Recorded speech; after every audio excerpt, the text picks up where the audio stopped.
Bienvenidos desde aquí, nuestro encuentro con los eventos y las informaciones que marcan el rumbo de la historia. Yo soy Giovanna de Michele y hoy vamos a conversar acerca de las recientes elecciones en España. Elecciones en regiones autonómicas que representaron un durísimo revés para el presidente del gobierno español y su partido, para Pedro Sánchez y el Partido Socialista Obrero Español. Veamos.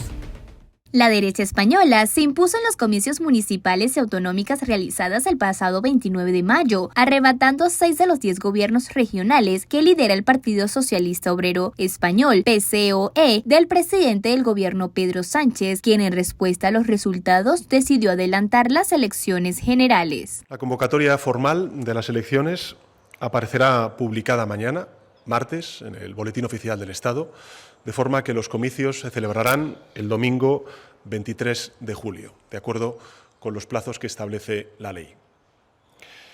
He tomado esta decisión a la vista de los resultados de las elecciones celebradas ayer. El Partido Popular logró más de 7 millones de votos en las municipales, lo que representa un 31.5% del apoyo electoral, sobre los 6.2 millones de votos, es decir, el 28.1% del respaldo obtenido por el Partido Socialista de Pedro Sánchez. Expertos consideran que los resultados de estos comicios no solo le otorgan mayoría en el poder municipal y regiones autonómicas a la fuerza política de centro-derecha, Partido Popular, sino que permite a la derecha encarar las elecciones generales del mes de julio en buenas condiciones y presentarle a España un cambio de gobierno. No obstante, otro de los ganadores es el partido Vox, de tendencia ultraconservadora. Su apoyo al Partido Popular jugará un papel decisivo para que la derecha desembanque a la colocación del gobierno, al ser la tercera fuerza política en el Parlamento, y que el logro es de 7.19% de los votos, duplicando sus características en los últimos 4 años.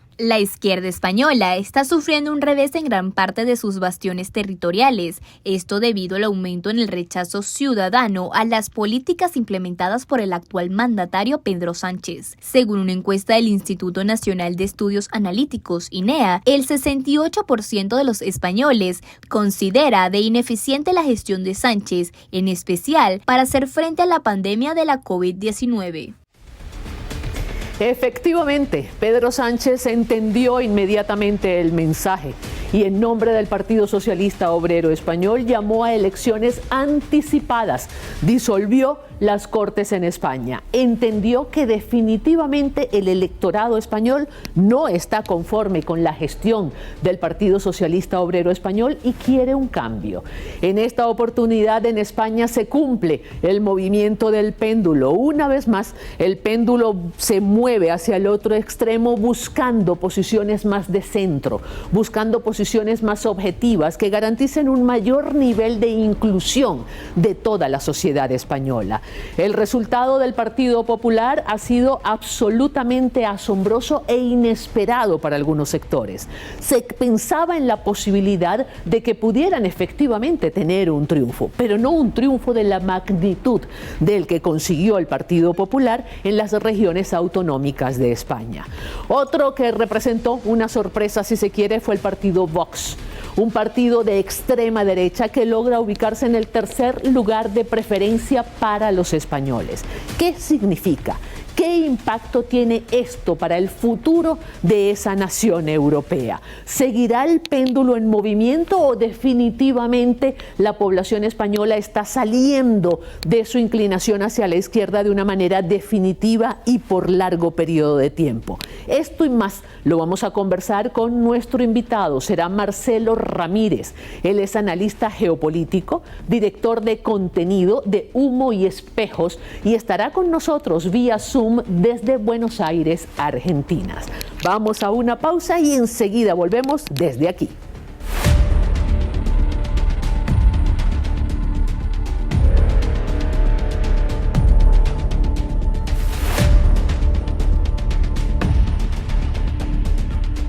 Y tal como lo ofrecimos en la presentación, estaremos conversando desde aquí con Marcelo Ramírez. Él es analista geopolítico, director de contenido de Humo y Espejos y nos acompaña vía Zoom desde Buenos Aires, Argentina. Gracias por estar con nosotros. No, muchas gracias a ustedes por invitarme y darme esta posibilidad. Gracias. Hemos querido conversar con usted un poco para conocer su apreciación, su punto de vista acerca de la estrepitosa derrota que tuvo el Partido Socialista Obrero Español en España. ¿Cómo lo interpreta? Bueno, yo creo que hay un problema de una serie de políticas desacertadas. Creo que en líneas generales la izquierda europea se ha transformado en podemos decir, una izquierda descafeinada, una izquierda que no ataca los problemas reales, los problemas que tienen que ver con el desarrollo de sus propios países, con la igualdad entendida en función de la distribución de la riqueza, y toda esta izquierda lavada a veces se ha acercado a posiciones conocidas como ideas woke, que vienen de los Estados Unidos. Esa influencia creo que se ha visto y ha venido produciendo un desgaste en el electorado español. Creo que las acciones que hemos visto del gobierno, de la coalición de Unidas Podemos y del PSOE, ha estado no a la altura de la demanda de los electores. Creo que lo que hay aparte es un cansancio con esta democracia liberal, podríamos decir, en líneas generales, porque no solo estamos viendo esta derrota del PSOE, sino que además estamos viendo un cansancio, un desgano, un aumento en la abstención, un aumento en los votos en blanco, en los votos nulos, todo el conjunto de signos que tienen que ver con lo que es un poco el hartazgo social se han estado haciendo presentes. ¿Será que lo que se está imponiendo es una falta de coherencia entre el discurso y la acción que se puso de manifiesto durante el gobierno de Pedro Sánchez? Bueno, yo creo que eso es algo central. Creo que no son, en primer lugar, no se abordan los problemas reales que tiene la gente. En España hay un proceso de caída del poder adquisitivo, hay, por ejemplo, enormes problemas con la cuestión de los alquileres, los jóvenes que no pueden afrontar los gastos, problemas con el envejecimiento de la población que empiezan a redundar en la cuestión de la seguridad social, y ahora, para colmo de males, parecería que Pedro Sánchez tiene como un objetivo ir a combatir con Rusia en Ucrania. Vaya uno a saber bajo qué ideas peregrinas, porque sinceramente no parecería ser algo de interés de España enviar, no sé, tanques Leopard, por ejemplo, a Ucrania. Bueno, yo creo que todo este conjunto de acciones son las que van cansando a la población y que empieza a buscar un poco, por un lado, de cierto sentido común en las acciones políticas que a veces empiezan a ofrecer otros partidos, independientemente de que después sea una cuestión oportunista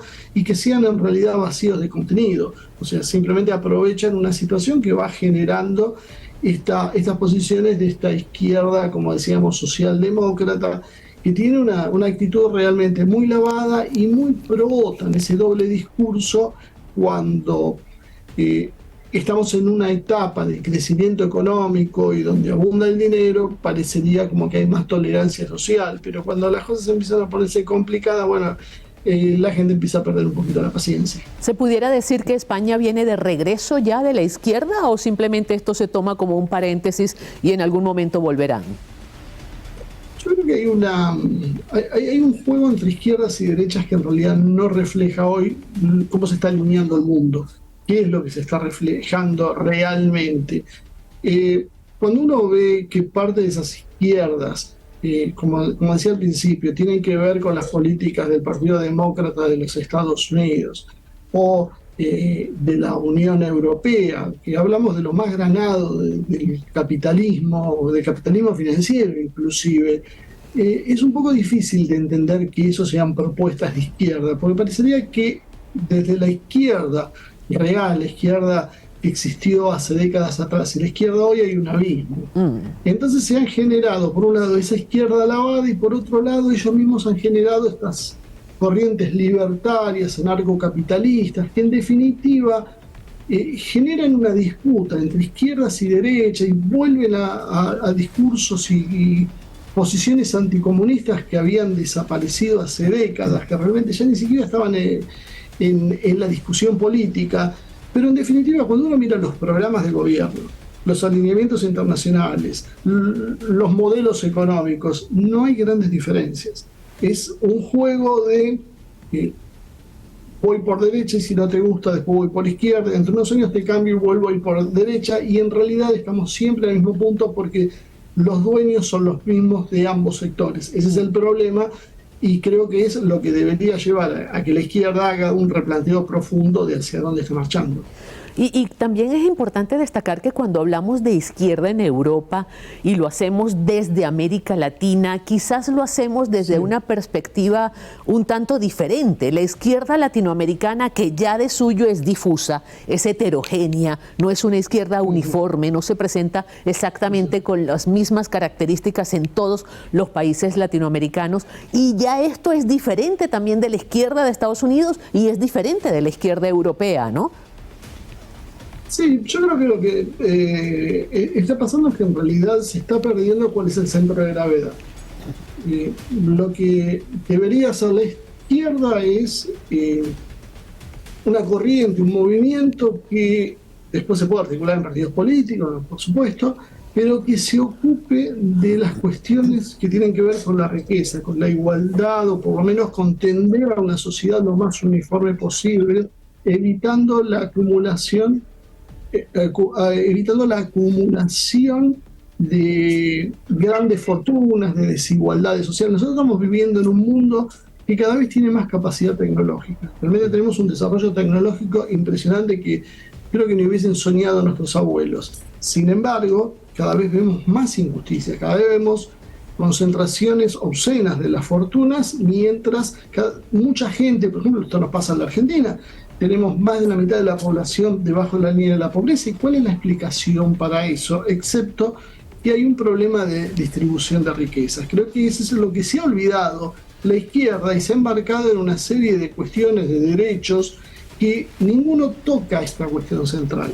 Sí. Y creo que ese es el problema, que es lo que ha habido, y eso es lo que ha producido, de alguna manera, como decía, ese distanciamiento con la sociedad. No representan a los pueblos. Por supuesto, después, cada sector de la izquierda, depende del país, pone el acento en algún tema en particular, pero en conjunto, lo que tiene que ver con lo central, con lo medular, como es decir, no podemos seguir tolerando este sistema tan injusto, eso parecería que no está en la agenda de nadie. Bueno, a veces cuando uno mira quiénes sufragan, cuáles son las ONG, cuáles son las fundaciones que apoyan a esos personajes, cómo llegan al poder y demás, uno encuentra explicaciones de por qué esto pasa. Tenemos que hacer una pausa, pero en la próxima parte yo quisiera que conversemos también acerca de los movimientos separatistas y autonómicos en España, porque pareciera que ellos también fueron derrotados en esta oportunidad. Vamos a una pausa y enseguida volvemos desde aquí.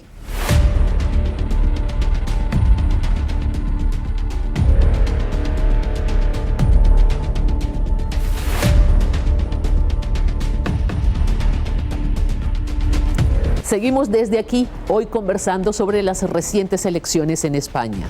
Nuestro invitado, Marcelo Ramírez, analista geopolítico, director de contenidos de Humo y Espejos, y nos acompaña vía Zoom desde Buenos Aires, Argentina.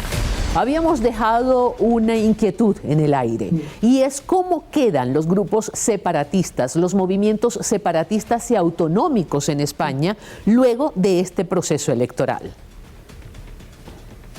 Bueno, yo creo que cuando pasan estas cuestiones de indignaciones sociales ante determinados hechos políticos, en general también lo que pasa es que se arrastra todo.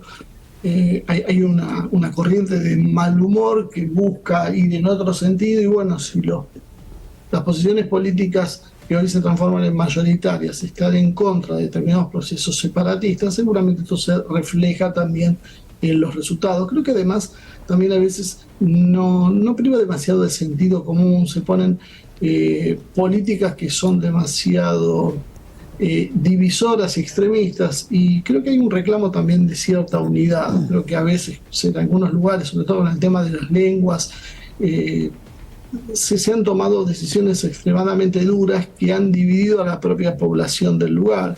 No sé, por ejemplo, en Galicia, con el tema del gallego, es una de las cuestiones que suele pasar, donde no necesariamente todos los que son, el gallego en sí está circunscrito, casi podemos decir un grupo minoritario, y sin embargo se impone de una forma que produce cierta rebeldía natural en aquellos que siguen teniendo la concepción de una España unida, y creo que eso se vio reflejado en algún lado. Además, creo que este tema de las identidades locales y étnicas es un tema que hay que abordarlo con mucho cuidado, porque esto tiene una proyección a otro nivel.